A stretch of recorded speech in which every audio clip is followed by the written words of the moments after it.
नमस्कार, देख रहे हैं आप न्यूज 18 और मैं हूं आपके साथ अंजलि मलिक। उत्तर प्रदेश में निकाय चुनाव प्रचार ने जोर पकड़ रखा है। एकदम माहौल जो है वो बढ़ती गर्मी के साथ साथ और भी दिलचस्प होता जा रहा है। बीजेपी इस चुनाव में भी कानून को लेकर विपक्ष को घेरने में लगी हुई है और विपक्ष महंगाई, बेरोजगारी जैसे तमाम मुद्दों को उठाकर भाजपा को घेर रही है। विपक्ष अभी हाल में मारे गए अतीक अहमद की कार्रवाई के एजेंडे को धार देने में लगी हुई है। राजनीतिक जानकारों की मानिए तो बीजेपी की तरफ से मुख्यमंत्री योगी आदित्यनाथ ने सोमवार को प्रचार की शुरुआत की। उन्होंने विकास और राष्ट्रवाद के साथ माफियाओं की दुर्दशा का भी बखान किया। अखिलेश यादव ने मंगलवार को सीएम योगी आदित्यनाथ को जमकर लपेटे में लिया है। सुनिए। Official handle Bharatiya Janata party का है। उसके बाद भारतीय जनता पार्टी के जो शीर्ष नेता हैं उनके सबसे करीबी व्यक्तियों की तरफ से आया। वो इसलिए आया कि जो बुनियादी मुद्दे हैं उनसे ध्यान हट जाए। इन्हें जिस तरीके से महंगाई का सामना करना पड़ रहा है जनता को, शहर में रहने वाले लोगों को, आटे की कीमत क्या है, दाल की कीमत क्या है, आज उन्हें अगर खाने का सामान खरीदना किस कीमत में खरीदना पड़ रहा है, हाउस टैक्स बढ़ा रहे हैं आप, हाउस टैक्स लगातार बढ़ा रहे हैं आप। तो जो महंगाई से ध्यान हट जाए, जो सफाई की जिम्मेदारी बीजेपी की सरकार की थी वो सफाई पे ना कोई सवाल पूछे, इसीलिए जानबूझ करके ध्यान हटाने के लिए इन सवालों को खड़ा किया जा रहा है। और सीसीटीवी कैमरे हैं, आप देखिए किस तरीके से लॉ एंड ऑर्डर कैसा है यहां पर।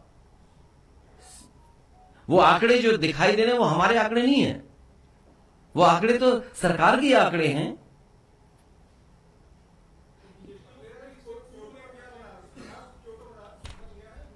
देखिए, क्यूटो किसी ने देखा नहीं, इसलिए उन्होंने कहा हम क्यूटो बनाएंगे बनारस में।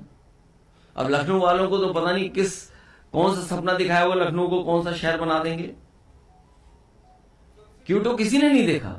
हाँ, गूगल पे अगर देखोगे तो हमें और आपको बड़ा दुख होगा कि दिल्ली और लखनऊ की सरकार होने के बाद भी क्यूटो के समान 5% भी काम नहीं किया।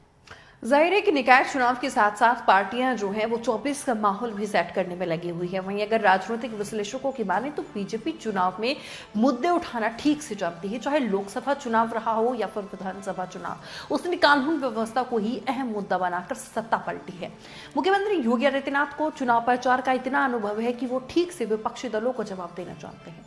पश्चिमी यूपी में प्रचार की शुरुआत करते हुए माफिया, मुख्तार और अतीक के गुर्गों के खिलाफ कार्रवाई से बने माहौल को ठीक से भुनाने की कोशिश की जा रही है। मुख्यमंत्री ने अपने भाषण में नो कर्फ्यू, नो दंगा, यूपी में सब चंगा बताते हुए प्रदेश की सुदृढ़ कानून व्यवस्था पर ध्यान खींचा। उन्होंने कहा है कि आज यूपी में माफिया पर 2 आंसू बहाने वाले भी नहीं बचे हैं। यूपी में माफिया का जो ढोलक बजाकर रसातल में पहुंचाने का काम किया गया था। योगी आदित्यनाथ ने आगे कहा है कि अब उपद्रव नहीं, उत्सव हमारी पहचान है, माफिया नहीं, महोत्सव हमारी पहचान है। उन्होंने पिछली सरकारों पर आरोप लगाते हुए यानी कि अखिलेश यादव पर और बसपा पर उन्होंने निशाना साधते हुए कहा कि 2017 से पहले सरकारों को दंगा कराने से फुर्सत नहीं थी, लेकिन आज उत्तर प्रदेश में कहीं कर्फ्यू नहीं लगता। अब तो कावड़ यात्रा निकलती है। पहले नौजवानों पर झूठे मुकदमे हुआ करते थे, पहले शोधों का आतंक रहा करता था और बेटियां घर से निकलने में डरा करती थी। और आज उत्तर प्रदेश में भय मुक्त माहौल है। राजनीतिक जानकार कहते हैं कि भाषण की झलक से साफ दिख रहा है कि निकाय चुनाव में बीजेपी का जो एजेंडा है तो राष्ट्रवाद होगा। इसके साथ ही माफियाओं परिवार को बीजेपी आगे बढ़ाकर चुनाव अपनी ओर मोड़ने के भी प्रयास में लगी हुई है।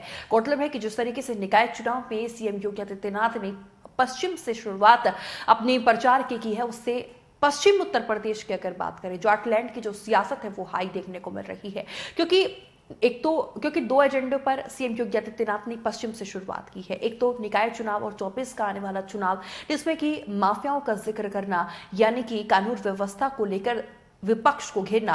दूसरा, जिस तरीके से जयंत चौधरी और अखिलेश यादव की जोड़ी जो है वो पश्चिम उत्तर प्रदेश में भाजपा को कड़ी टक्कर देने के मूड में है। कहीं ना कहीं जो एक प्लान जो जयंत चौधरी ने तैयार किया है, उस प्लान को धराशाही करने के लिए भी सीएम योगी आदित्यनाथ ने पूर्वांचल छोड़ सबसे पहले पश्चिम से शुरुआत की है। तो कहीं ना कहीं जिस तरीके से जो एक माहौल बनाने की कोशिश सीएम योगी आदित्यनाथ ने की है, उसके बाद अखिलेश यादव और जयंत चौधरी की पश्चिम में मुश्किल बढ़ना तय मानी जा रही है। फिलहाल इस रिपोर्ट पर आपकी क्या राय है? जिस तरीके से शामली पे सीएम योगी आदित्यनाथ ने बयान दिया है और माफियाओं को लेकर एक जो माहौल बनाने की, कानून व्यवस्था को लेकर कोशिश की है वो कितना असर अपना 24 के चुनाव पे या फिर निकाय के चुनाव पे दिखाएगा। कमेंट बॉक्स में हमें जरूर बताइएगा। फिलहाल बस मेरे साथ इतना ही और ऐसी तमाम खबरों के लिए लगातार बने रहिए न्यूज़ सिटी के साथ। नमस्कार।